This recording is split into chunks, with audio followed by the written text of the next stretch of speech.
Yo, yo, yo. What's good? What's good? It's Stormy B-Man, and I am back. Welcoming you to Kung Fu Film Focus for this Wednesday, October 22nd, 2025. This is a repeat review of the film The Iron-Fisted Monk from 1977.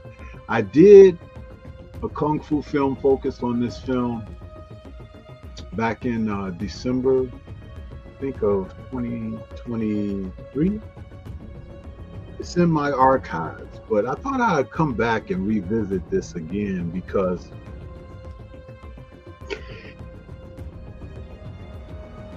it was a great outing for a martial art film of its time, and it kind of holds up to today's standard of martial art or action films.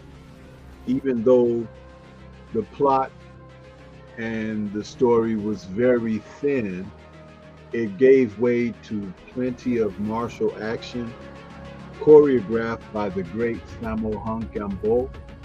And if you see films like of a later stage of action genre, like Kill Bill, along that lines, where they had a little bit of action, a little bit of martial prowess, a little bit of throwback, a little bit of humor, Sammo Hung's films carried that in the late 70s to try to deviate from what they called basher fare, with more acrobatic elements entered into choreography and more humor to kind of soften the edges of what was so solid and strong during the era of Bruce Lee films. So the films were able to take a different turn when Sammo and Jackie Chan and various other studios that produce independent martial art films, when they found a new niche. And it was also where you would see heroic team-ups against villains. And that's what Iron-Fisted Monk did. It provided an element of something that differed from the single lone hero, the brooding guy who had to avenge teachers and family and brothers and things of that nature. So that's what this film brought to the forefront, Iron-Fisted Monk. So we're going to talk about that film again a little bit today. Welcome everybody that's out there. This episode of Kung Fu Film Focus is being broadcast across a couple of my channels. I've got the STORMYBMAN'S Kung Fu Temple and Entertainment channel. Welcome to everyone that's out there. Please smash the like button if you're in the building at that channel. And also on my main channel, STORMYBMAN, this is being broadcast. If you guys haven't had an opportunity to subscribe to the Kung Fu Temple and Entertainment channel, I kind of encourage you to go and do so, because that's where you will find the fare that, you know, what you're watching tonight. It'll be there primarily, but I'm doing it as a means of both advertising my other channel as well as giving you all a chance to experience what I do here on my Kung Fu film reviews. So with that being said, let me take a quick moment and see if I can share. I'm not good at this, you guys, so don't hold it against me. Charge it to my head and not my heart, because I be trying to learn how to do stuff and see if that's the correct way to do it. I'm call myself posting the link to the channel there. I hope that's it. Because sometimes I be trying to do stuff and I be messing it all up, man. So STORMYBMAN still on a huge learning curve, trying to do this stuff, man. You know what I mean? So just bear with the brother, huh? Don't be talking about me, because I'm gonna talk about you, huh? Yeah, I believe in getting that get back. Yeah, shout out to Terrence Crawford. Yeah. So welcome everybody. I see who we got there in the building. I want to take a quick moment and see if I can do a roll call out here to see who we got out there in the building.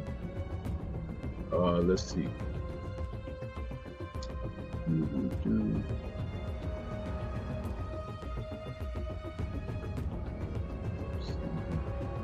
Go back, because my channels I link. I'll see whoever's in the other studio, as well as or on the other channel, as well as here.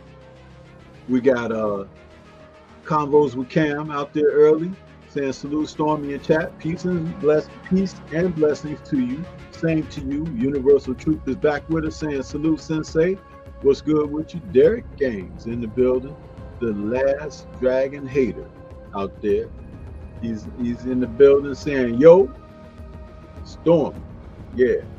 DP Rocker's in the building. What's good with you, DP Rocker? Good to see you out there, brother. And Tay is out there, the real queen of MMA and combat talk is in the building. She says, what up, Sifu and chat? What's going on with you? Yeah. So, yeah, The Iron Fisted Monk is a film that starred Sammo Hung. Some of you will remember Sammo. He's the kind of pudgy guy that starred in some of the action films from the early 70s, mid 70s, and early 80s. Quite a noted player in the Golden Harvest Studios heyday. He was a director, action choreographer, actor, and stuntman. Sammo was well known.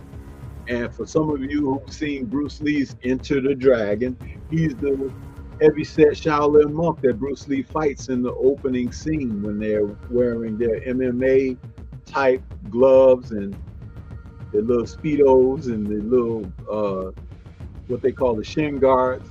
That's Sammo fighting Bruce Lee. Great contrast in that scene, because Sammo was kind of, you would call him plump for a Chinese man, and Bruce Lee was extremely skinny. So you had to kind of, you know, before and after type going on there with these two guys when they faced off in that opening scene in Enter the Dragon. But Sammo was also noted for his acrobatics. I mean, for a man who was of his size, Sammo could really, I'm trying to see if I can, it's not letting me wrench you guys up over here on the other channel. Why, I don't know. Let me see if I can go back. Hold on.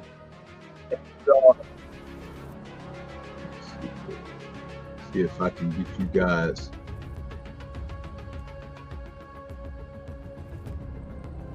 Because I see you coming in on the other channel.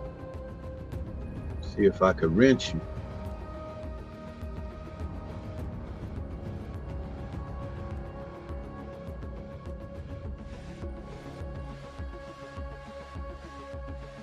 Oh. Let's see here.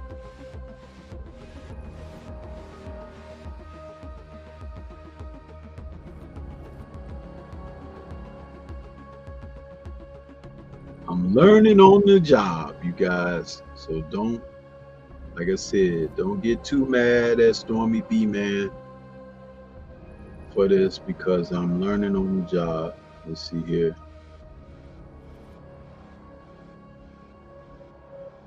Okay, Tay Tay, I see you out there. To wrench you up over there on the Kung Fu channel. Convos with Cam. Wrench you up there. Why it wouldn't let me do it on the my other device, I don't know, but it's letting me do it on the laptop. So yeah. DP Rockers in the building over there as well. Yeah, just, you know, you guys come on over there and pull that double duty.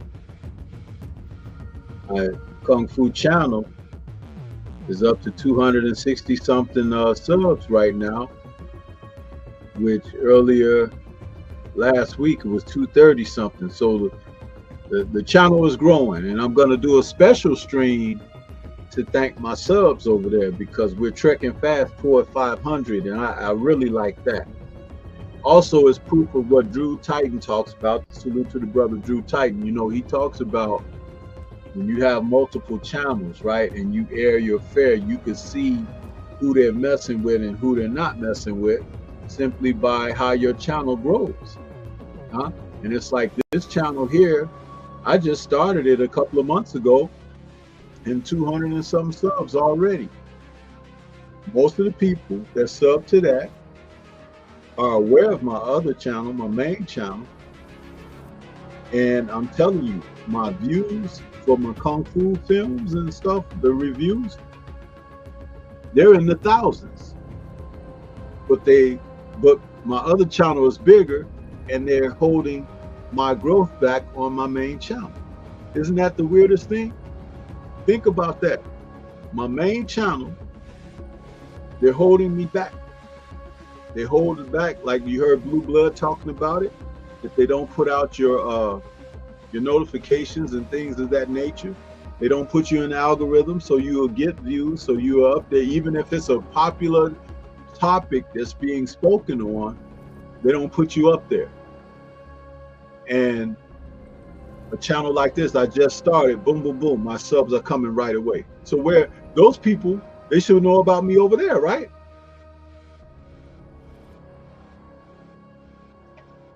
I'm telling you guys, this is the foolishness that we deal with.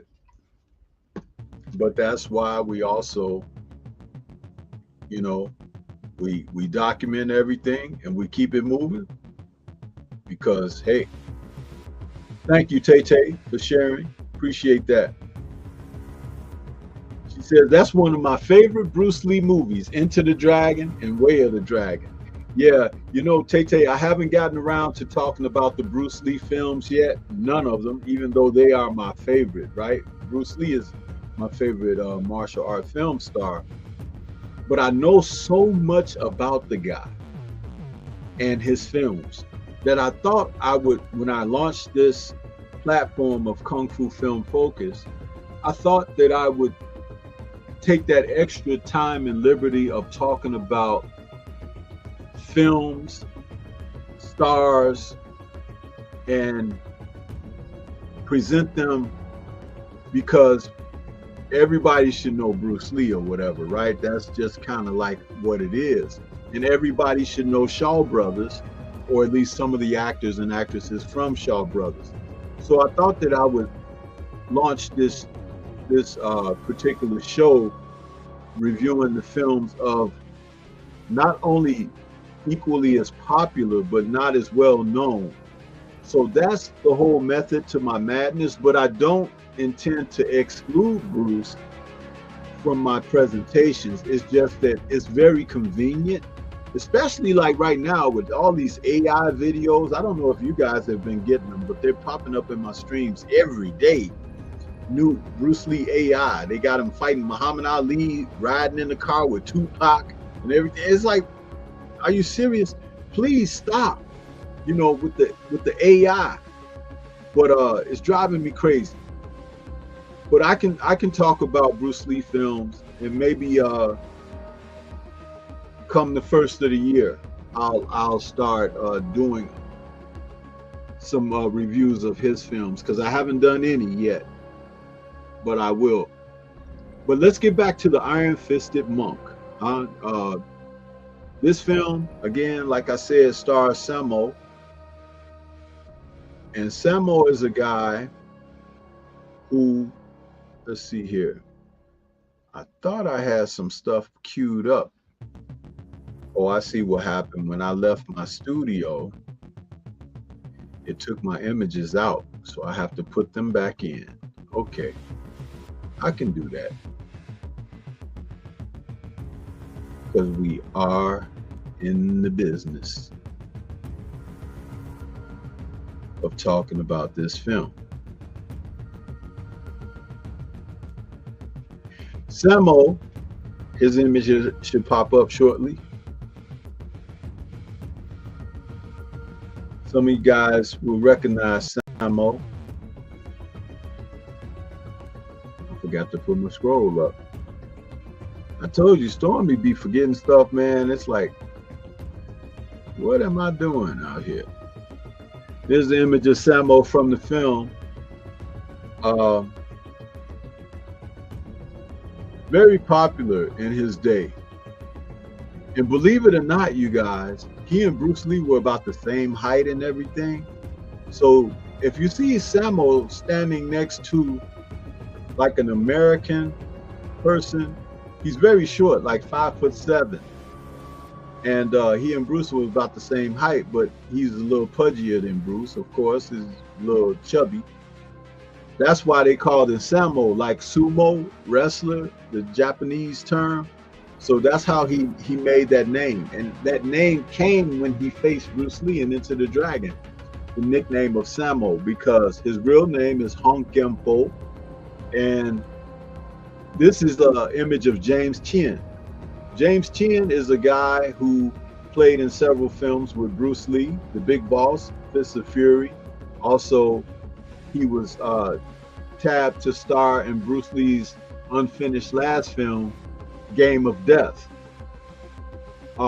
James Chin was contracted with the Golden Harvest Studios. He started out with Shaw Brothers, but when Raymond Chow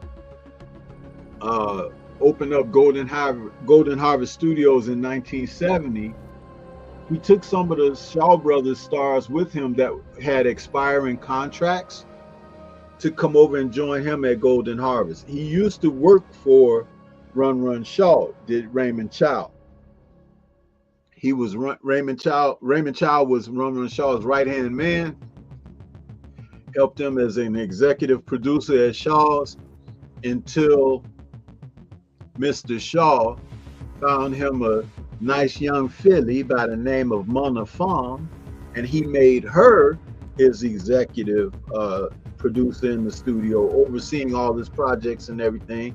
And that was his mistress. That was Run Run's mistress. So Raymond couldn't compete, so he had to shuffle the feet, you dig? And he was up out of there, and he started Golden Harvest Studios. And when he did that, like I said, he took some of the Shaw Brothers stars with him who had expiring contracts, Samo, James Tien, and several other stuntmen. They followed him over to Golden Harvest. The interesting thing about James Tien is he was touted to be like a #1 star for the Golden Harvest newly opened studio. And he had starred in films such as The Chase, which is also known as Shanghai Killers, a film that I did do a review on. James Tien starred in some other films with Nora Mao, who you've seen in Bruce Lee's films.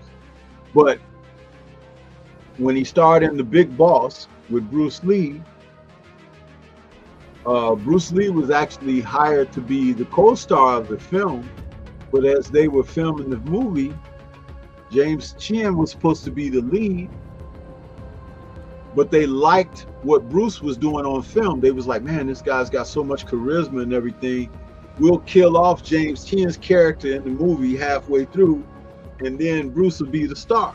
And that's how it went with Bruce Lee. And The Big Boss became, you know, Bruce Lee's breakthrough film as an adult film star, because he was a child film star before returning after 12, 13 years in the States to make his first Hong Kong martial art film.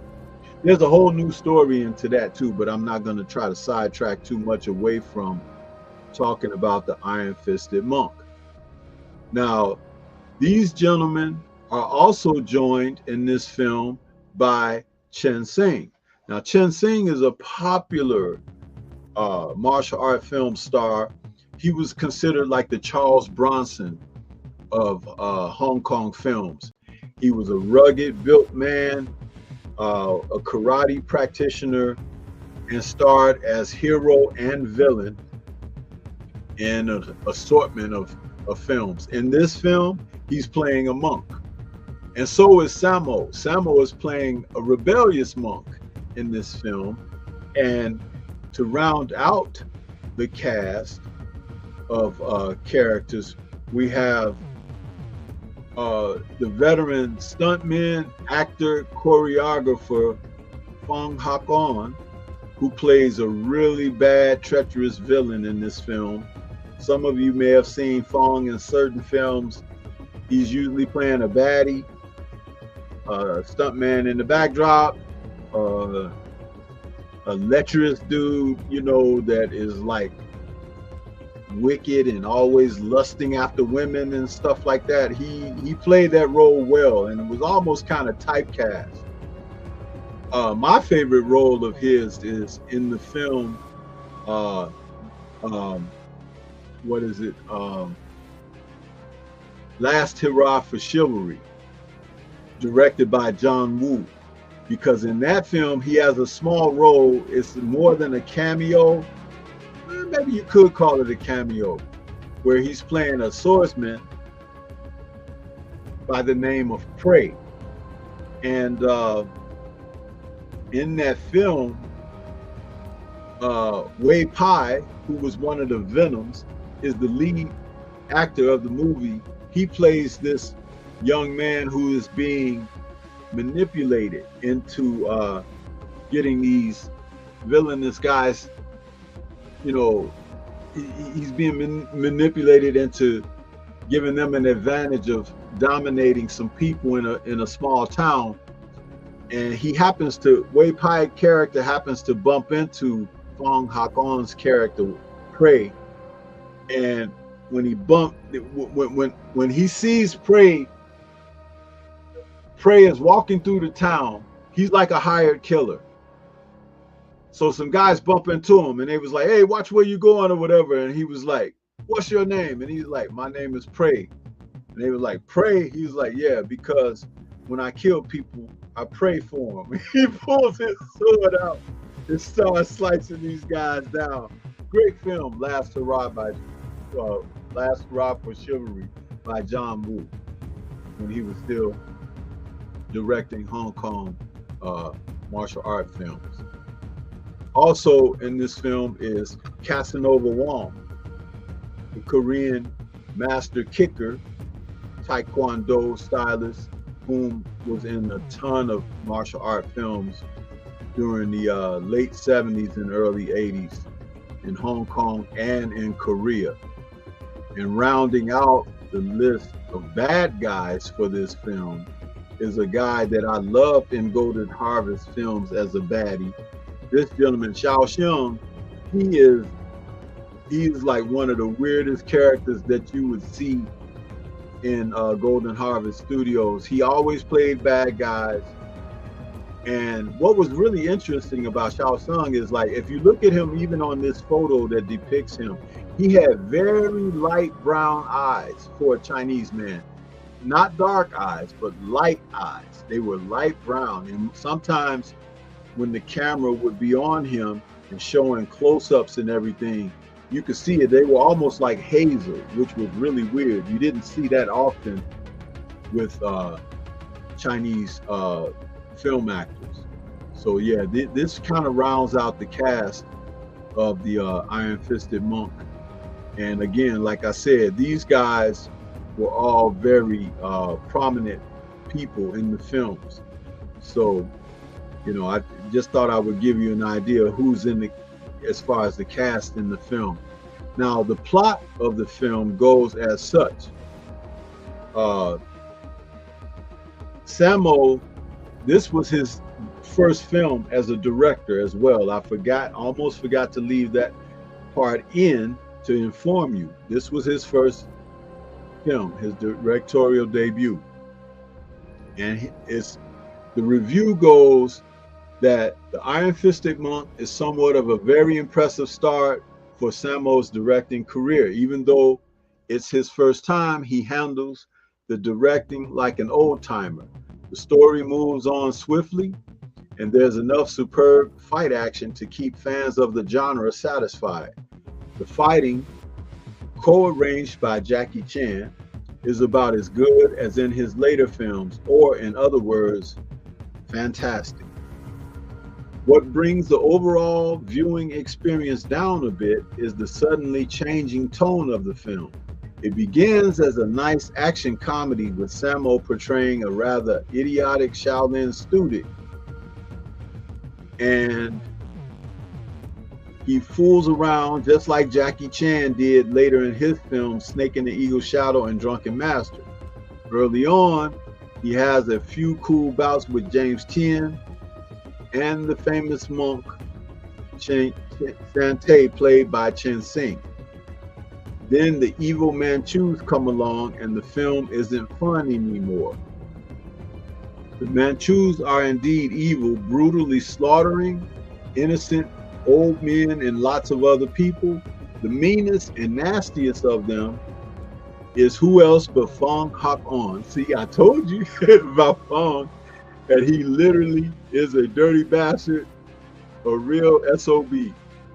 Besides killing, he has two distasteful, repulsive R scenes, great, which are shown in great detail.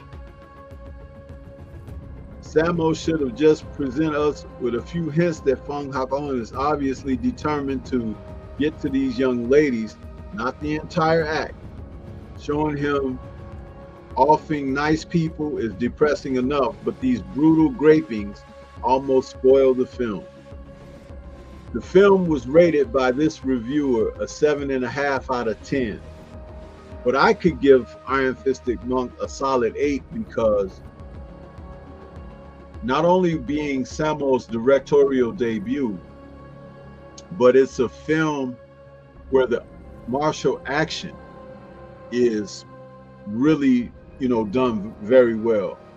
Now, they gave an indication that through this interview, with this review, that Jackie Chan assisted him with choreography.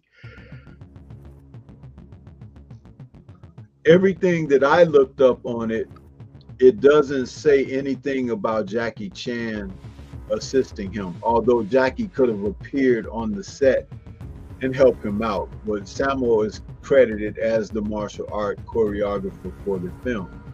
This film was released in Hong Kong on August 25th, 1977, and ran till September 8th, 1977, and it brought in a box office total of $2,283,595.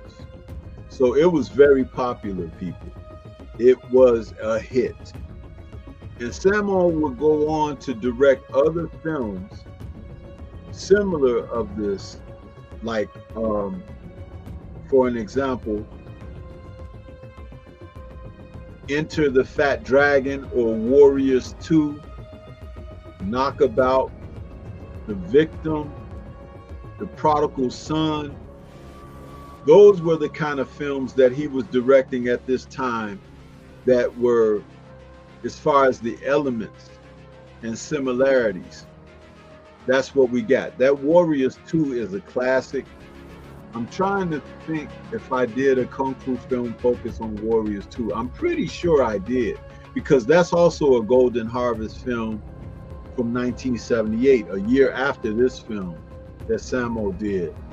I'm quite fond of Golden Harvest films, even more so those films over the films of Shaw Brothers, because there was just something about the Golden Harvest productions where Raymond Chow kind of let his actors and directors do their thing.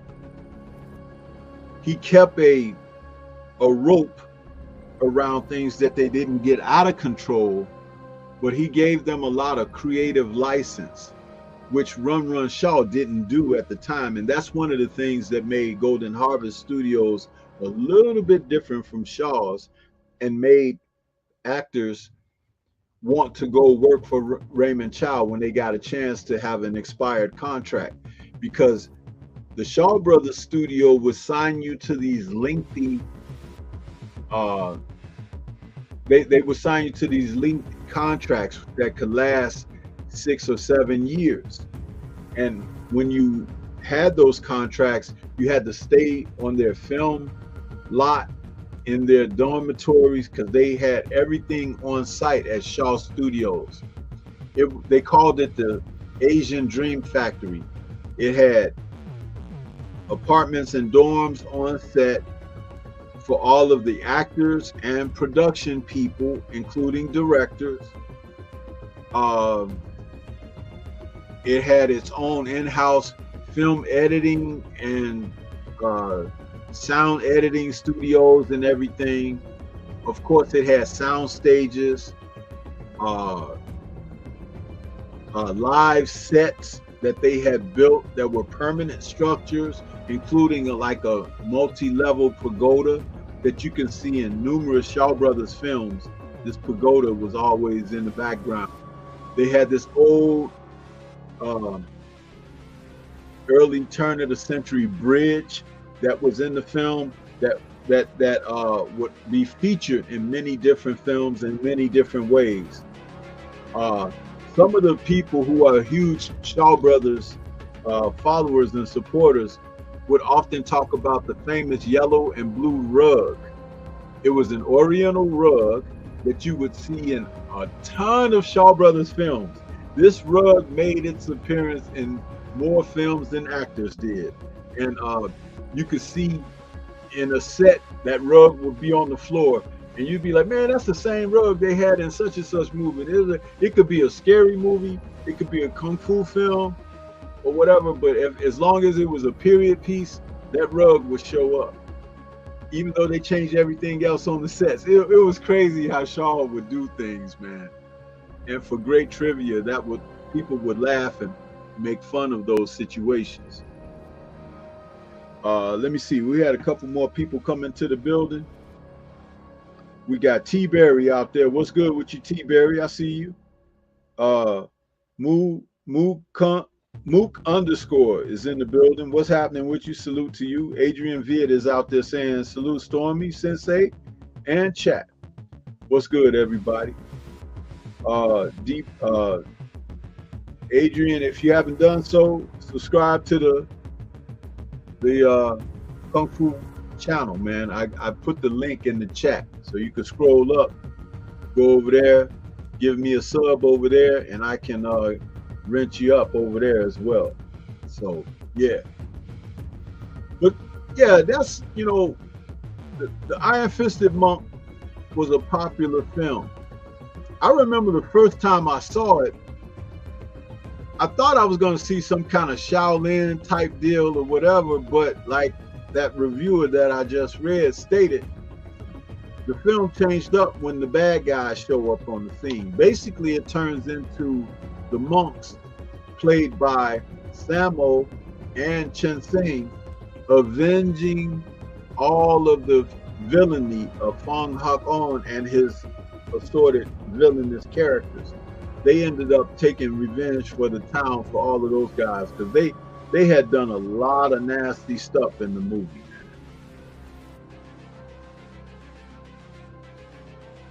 But overall, a great kung fu film.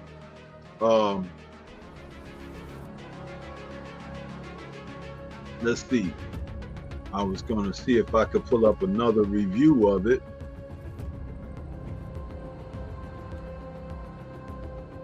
I don't think I'm going to read any more of these reviews because some of them are kind of old.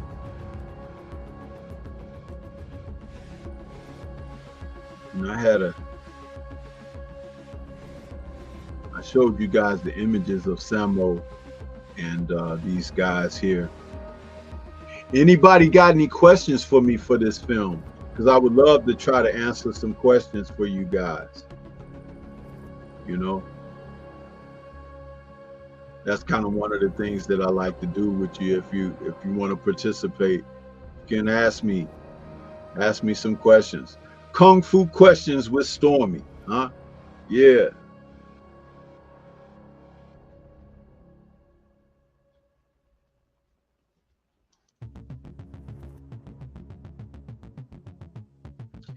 Tay says Bruce Lee and Tony Jaa are my top favorites. Okay. She says AI is out of control with that. Yeah, it's out of control. Out of control.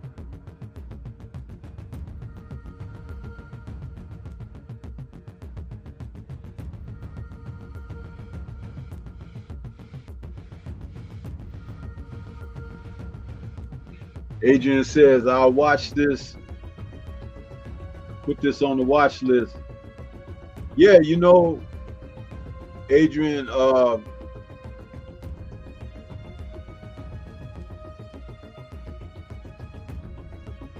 it's a film that definitely is recommended.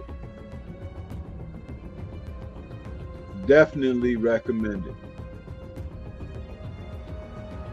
And you know, if Stormy recommends the Kung Fu film, it's worth checking out.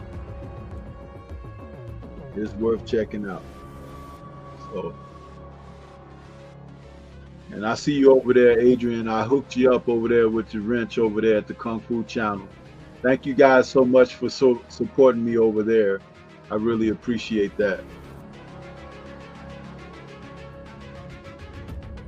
Hit that like button over there too for me, please.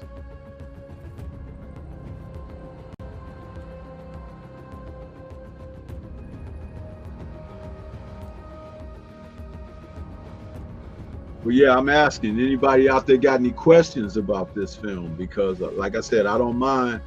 I can answer some questions. I know the film, you know, pretty thoroughly.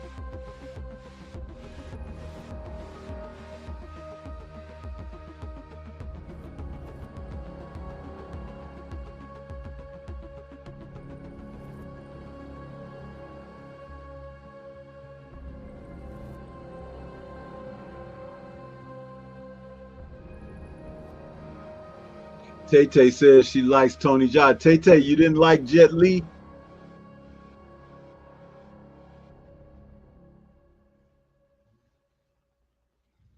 There are 3 Jet Li films that I really love.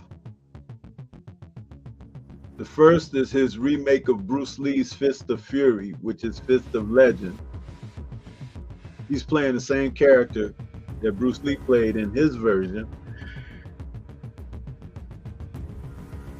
The second film that I really liked of Jet Li's was Hero. Hero is one of the most outstanding martial art films that I've seen in many years.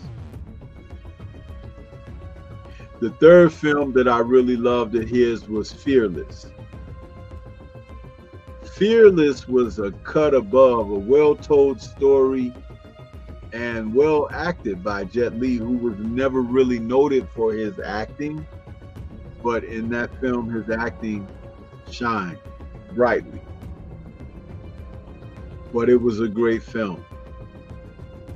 Now that's not to say those are his best films. Those are my three favorites of his. But I liked his portrayal of Wong Fei Hung in the Once Upon a Time in China series. The Bodyguard from Beijing was really entertaining because he was basically doing a Hong Kong version of The Bodyguard with Kevin Costner and Whitney Houston. And what was another one he did? There was one he did called The Master, where he came to San Francisco, I think it was, from Hong Kong to see his old Sifu who lived in Hong Kong. And he ended up fighting these San Francisco gangbangers or something. That was early in his career before he had taken off and gotten real famous. He has a couple of Shaolin films that he did, Martial Arts of Shaolin, and there was another one, I can't think of it right now.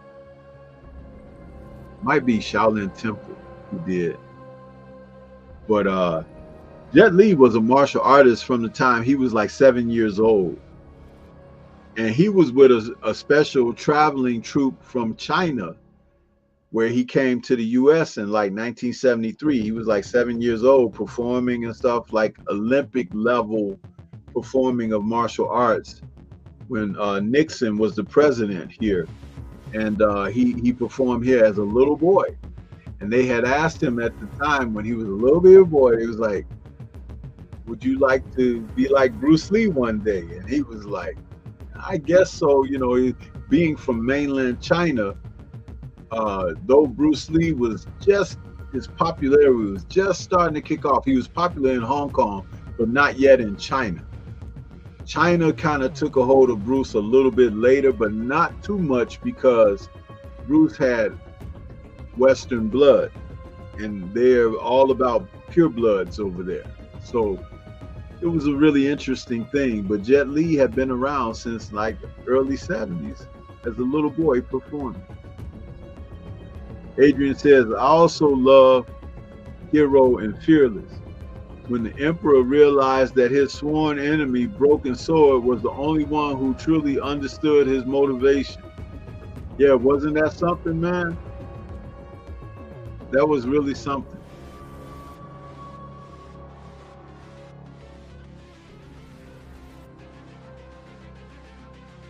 Hero was an awesome film.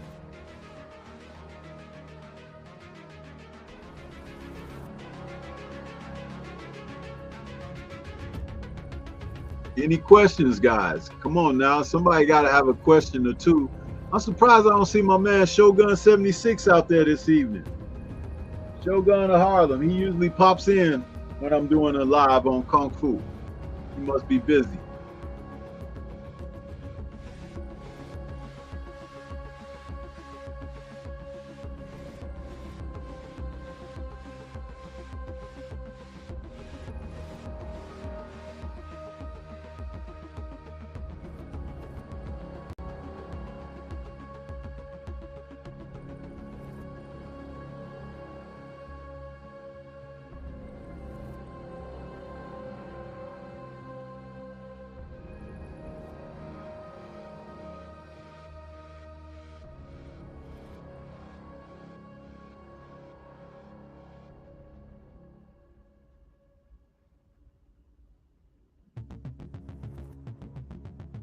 Convos with Cam, you still out there?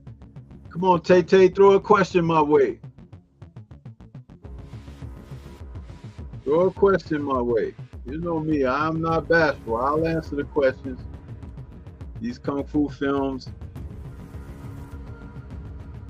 How dare you challenge me with your so-called Kung Fu?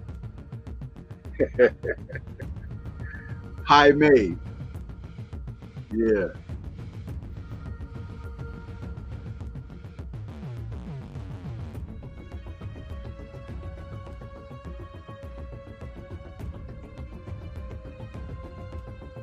You know, Adrian Viet, also Donnie Yen was in Once Upon a Time in China Part 2, playing someone that Jet Li's Wong Fei Hong had to face off.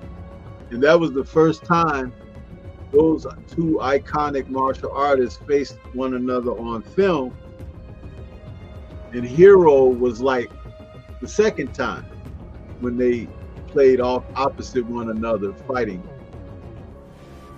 Definitely high quality stuff when those two guys faced off against each other.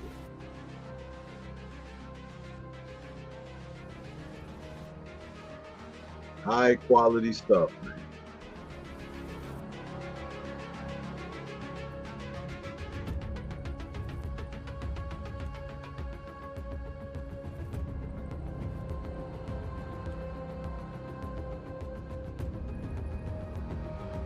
DP Rocket says, I'm finding myself listening to old Wu-Tang snippets and finding the movies they took the snippets from. That's not hard to do at all, man.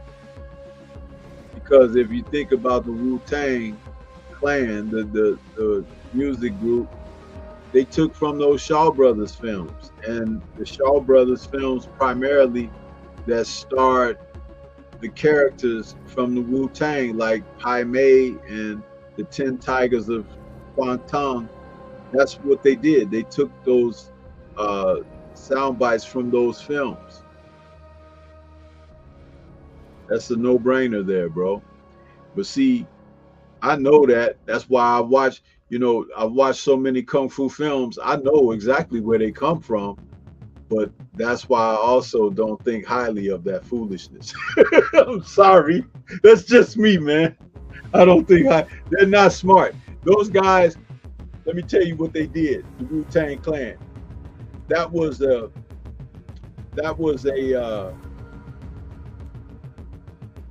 how can I say, like a novelty thing, because you had to be a Kung Fu film geek to know that.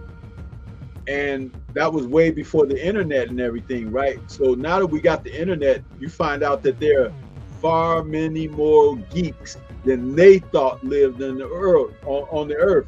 So did I, because once I found the internet and I see how many people love Kung Fu films like me, I'm like, oh, I found my family. You know what I'm saying? It's like, dude, we're all Kung Fu film aficionados, but it's really funny how such a broad like genre of film, which has a lot of sub-genres. There's so many people across the world that love these films, but some people love the most minute, tiniest aspect of them, the goofiest aspect of them, the stuff that's not worthy of really talking about too much. You'll be surprised. Like, there are people who just love the dubs of the movies, right? Love how they say "you bastard" and stuff like that. It's like that's what they get into. Oh, I love that when they cuss in a Kung Fu film.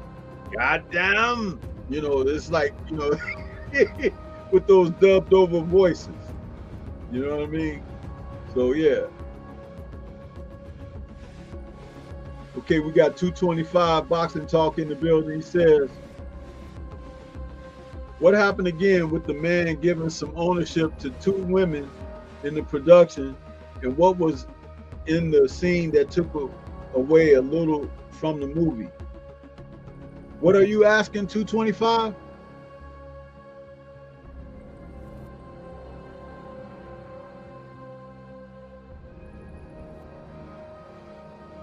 I'm trying to understand. He says Jet Li is my favorite. DP Rocker saying yes. T Berry says, so Pai Mei is a universal character, Stormy.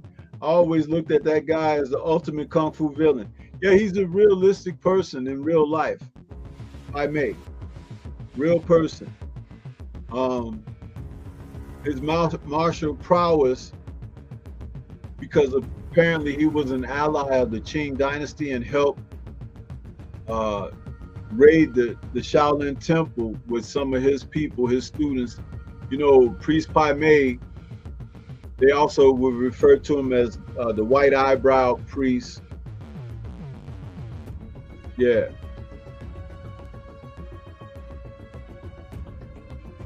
Okay, 225 said just what you were talking about in the beginning in the live. What was I talking about in the beginning? Man, I'm already an hour in. What did I start off talking about? Yeah, I need to know specifics, bro. It's been a rough day for me, man. I'm not being funny. My mind is not really sharp today as far as remember exactly what I'm saying. That's why I was asking you to be a little more specific about, you know, what you were asking me about.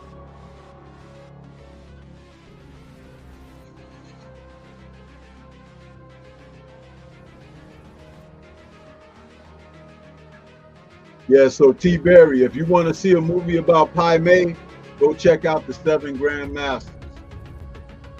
I did a review on that, but that film follows Pai Mei. That's who the main character of the film is in that movie. But he's not playing a bad guy in that movie. The movie is actually following him and how he got named, you know, to be who he is.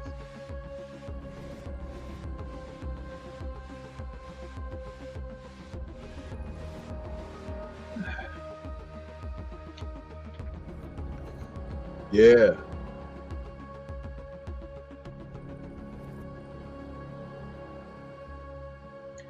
Iron-fisted monk. There's a scene in this movie where they're going into a brothel, and Chen Sing, who's the monk, is like, "Oh, I'm not going in there." And Samo, who is like a rebellious monk, he was like, "Come on, let's go." He tricks him into going in there. He tricks Chen Sing's character into going in there. And they end up fighting inside the brothel and stuff. It was funny, man. It's a funny scene. And of course, Samo's character was enjoying going in there around the ladies of the brothel, you know.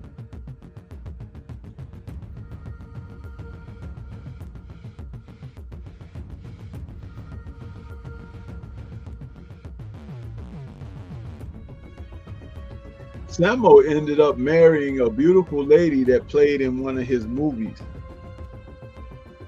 Joyce Godenzi. Very pretty lady. She looked like a European version of Phyllis Hyman or something. She was a nice looking lady. T. Berry says, I've had that on DVD, Stormy, but it's been a while. I don't even know where that movie is at. Which movie, T. Berry? Oh, 7 Grandmasters? Man, how could you lose a movie like that, bro? I know where all my kung fu is. Yes, I do. And I'm going to tell you something. I sleep with one eye open just in case you might try to grab one of my kung fu films. I'll be like, samurai sword right on hand. Are those your fingers?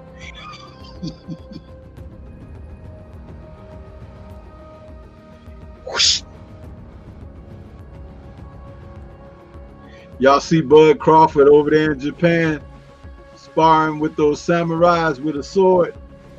Man, Bud has become an all-purpose ninja. I'm gonna tell you, you better leave that dude alone. Leave Bud alone, man. I tried to tell y'all about him years ago. Didn't nobody want to listen to me. Now he got a sword. Yeah. Go get him, Bud.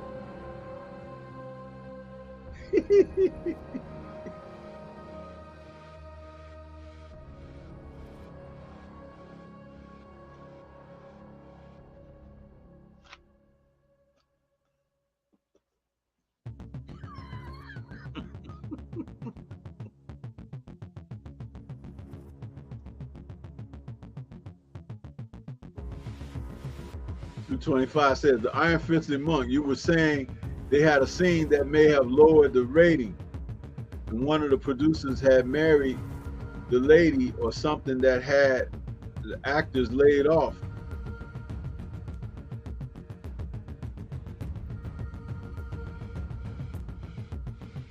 Wait a minute, man. 225. I didn't say all of that. I said the Iron Fist and Monk, it had some scenes in there for gratuitous great scenes where Fong Hak On's character, he was a lecherous villain in there, and they shot some explicit stuff. That's what I said about that.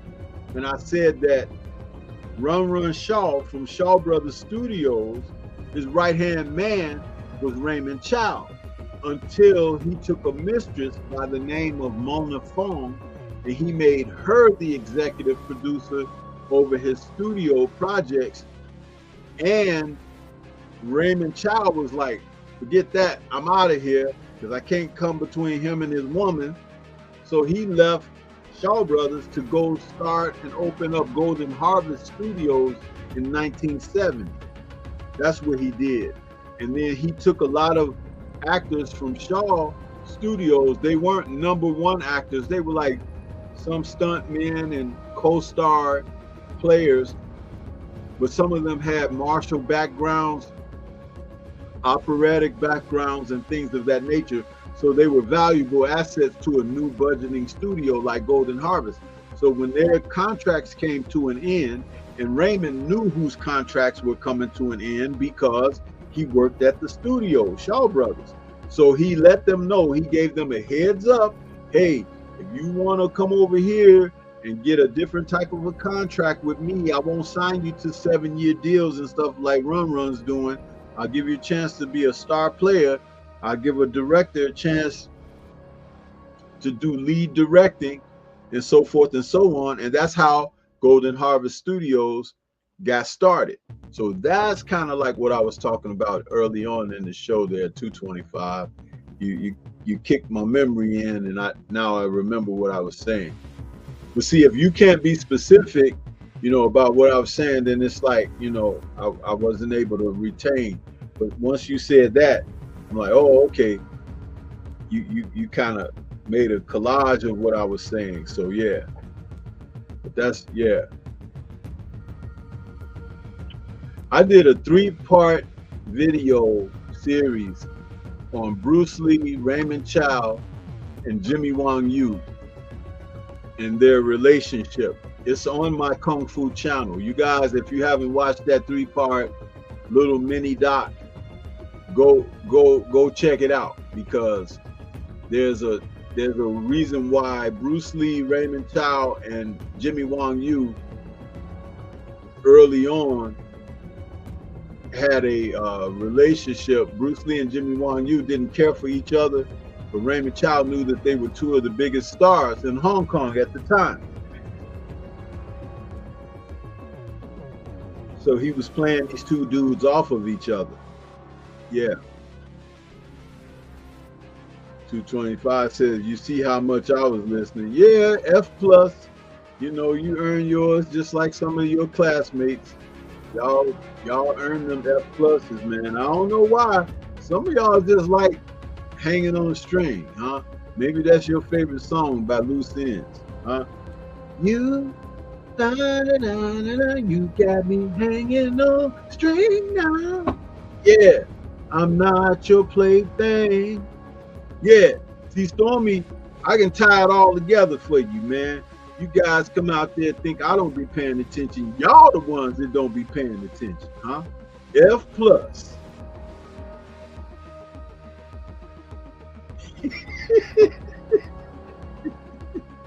You say cold-blooded. You damn right. I'm cold-blooded.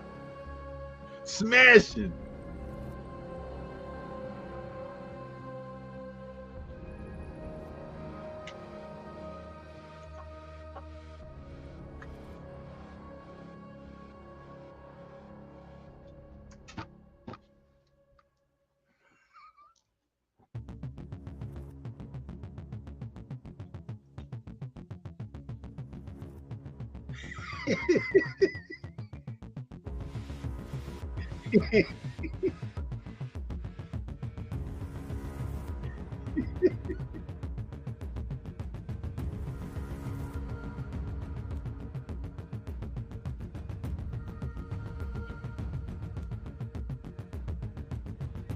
T. Berry says, being young and motivated, moving around, I forgot about my DVD's whereabouts. But I bet you remember where all the wrong things are, right? Can't let them go. I once had your loving, baby, and I can't let go. I told you I could tie it all in there. That's right, T. Berry. I'm not your plaything. Is this the part you break my heart and walk your feet on? See, I'm old school, man. I know music, bro. Oh, that's right. I got to do another Beats with Sugar. But the Beats with Sugar is going to be on Patreon, y'all. So you got to sign up for my Patreon. If you don't do it for nothing but to see the Beats with Sugar, because over there I could play the music. On YouTube, I can't play the music. On YouTube, I get copyright. Huh? They done already took my money. Huh? I gave you my money. I gave you my time. Why you want to hurt me, YouTube? Yeah. See? I'm gonna have to get on out of here, man, because y'all didn't have no questions for me, except for not T-Berry, 225. He had a question for me. Everybody else just sitting out there peeping through the blinds and the bushes. That's okay. You know, y'all gonna earn them F pluses, like I said. Y'all gonna earn them. Yep. It is what it is, huh?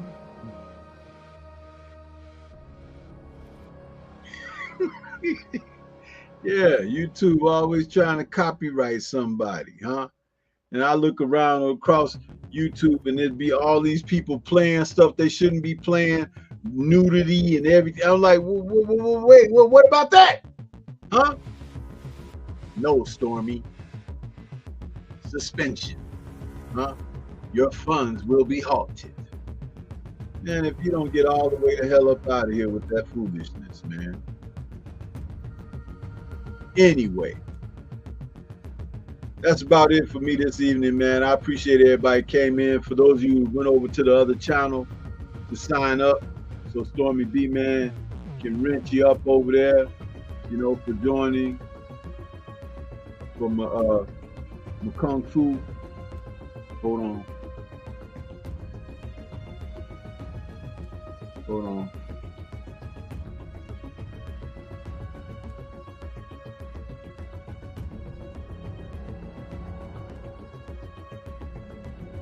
I have to get those wrenches together because it won't let me do it on my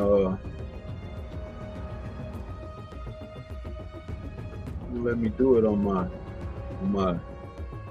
mobile device. I have to do it on my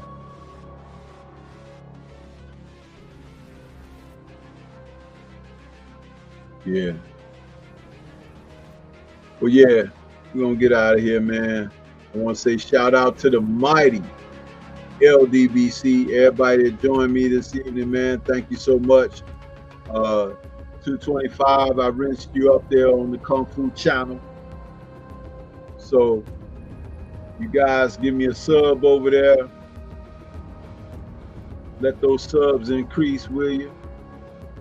So Stormy B Man can make it to that 500, as Blue Blood would say. Yeah. So with that being said, you guys, I'm gonna get on out of here. I appreciate everybody. Like I said, enjoy the rest of your week, and I'll be back soon for another Kung Fu Film Focus. You guys take it light, and that's it for tonight.